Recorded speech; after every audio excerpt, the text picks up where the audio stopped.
on all the time. Number 5 on this top 5 players still in the portal. Prince Kollie, linebacker from Notre Dame, still out there.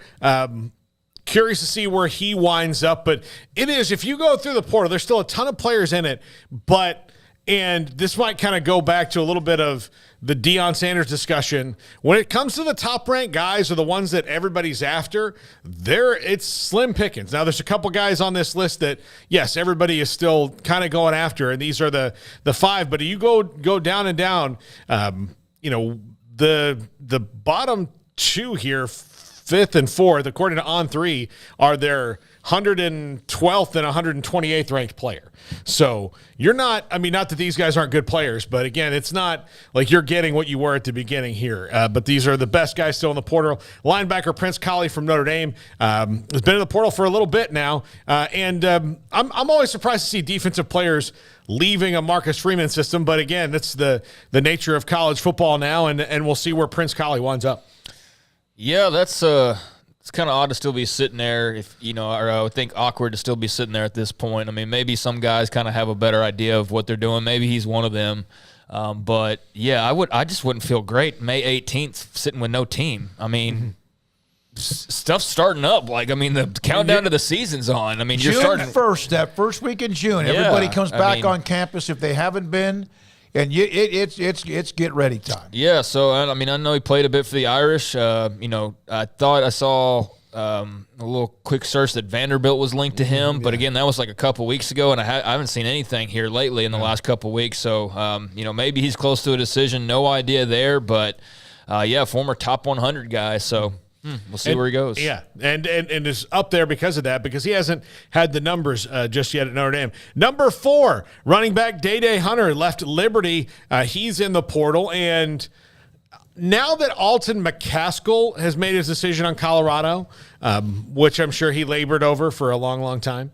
Until the coast was clear. No, I didn't even realize that. Kidding. I was kind of busy yesterday. Yeah. Garrett told me about McCaskill. Yeah. That's where we thought he was going, and that'll be, like I said yesterday, he's a great pickup for Deion. But there are, Dayne Hunter's in the portal, A.J. Allen's in the portal. Dayne Hunter, the highest ranked of all the guys, but there are 4 or 5 running backs still in the portal that now that the Alton McCaskill thing has fallen, I think those will fall into place. But Dayne Hunter, really good player for Liberty, leaving the Jamie Chadwell thing, kind of surprised, it hasn't been at Auburn yet to follow Hugh Freeze there, but I guess we'll see.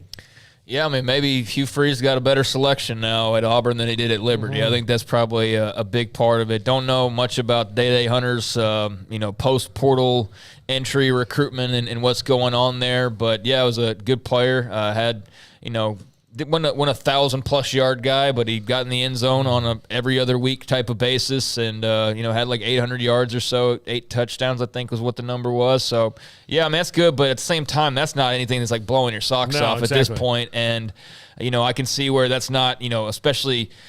I know it's maybe a little bit different in college, but, running backs, you see how they're kind of treated at the top level. I think in college it's probably even more of that because there's so many other options at your disposal. But, yeah, that's interesting. I'm curious about Chadwell. I know you were a big fan of his, and we had him on the show, and he was a great interview, and we were kind of wondering, when's he going to get his next opportunity. And I don't know if you consider going from Coastal to Liberty like the same as going from Coastal to Florida State or something, but it is a step up. We know he's going to be well taken care of there, and they've got all the money in the world. So, it'll be interesting to see what he does. Yeah, I think Chadwell needs to be in the Power 5 for sure. Well, eventually, yeah. Eventually, let this career happen. Sometimes you jump. I think he could go to that, but let it develop. Yeah.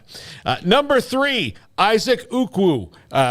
A defensive end from James Madison is trying to make the jump up, and he looks like he's trying to get in the SEC. Ole Miss, Auburn. I think he's an Ole Miss lean right now, but trying to jump up, and he was fantastic at James Madison, is trying to make waves at the SEC, doing what a lot of guys are doing, and using the transfer portal to jump up that level to prove to NFL scouts that they can handle the better competition. I keep seeing that guy that's in his three-point stance. When you go back to the one shot of Paul, it looks like the guy in a three-point stance is your microphone. Okay. Yeah, kind of, I guess. No, the other way. The other way. The other way. There you go. This way. Other way. I mean, There you sure. go. Yeah, No, there we go. I'm just- Got it. Yeah. Saw where he's doing, I guess the touring and trying to figure out his spot. Don't know much about him. I did see a Missouri tweet attached to him, so maybe that's kind of where your SEC logic is coming from. You don't know if he's got a decision coming up soon, but James Madison, man, what a program that is. I mean, what a kid to stay there. I don't think anybody would blink twice, but I do understand guys who feel like they want to go and play at a bigger school or on a bigger stage or whatever. So good luck to him. Number 2, Jaleel Tucker, cornerback from Oregon. This is one that, again, I'm always surprised when people leave certain places. Like, Oregon's a place you just don't think that people leave, but it is. And Jaleel Tucker played, across from Christian Gonzalez, who was fantastic last year. He's in the portal. And, of course, Dan Lanning continues his remake of that roster and into year 2. There in Eugene, so he has a ton of offers. I'm not sure where he's leaning, but he is currently the second best ranked prospect in the portal. Well, I mean, as you said, it's kind of slim pickings at this point. Not sure what his beef was with the Ducks, but or not beef, but his decision to leave Ducks. Because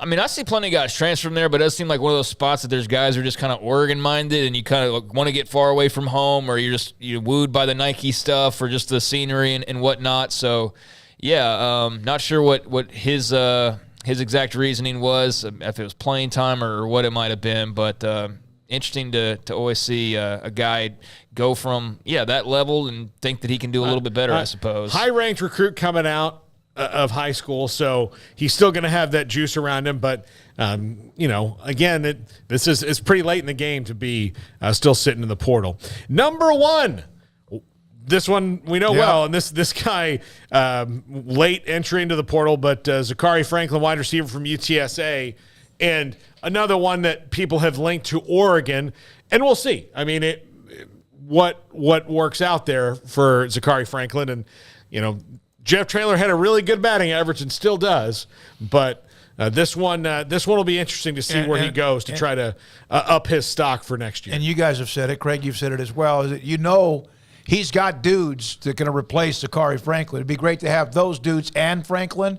He is one of those that, like Patterson was at TCU, Bryles for a while at Baylor, and what Baylor has to do is find the diamonds in the rough that aren't going to be very highly rated at times, and find those guys. UTSA did. Jeff Traylor will, and then in this case, he got away.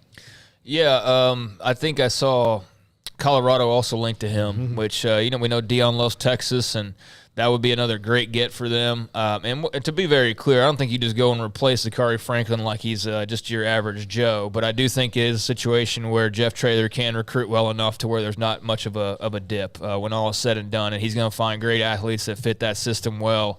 But they are still, dealing somewhat with the after effects of the change at OC. We see the kind of the ripples that's created.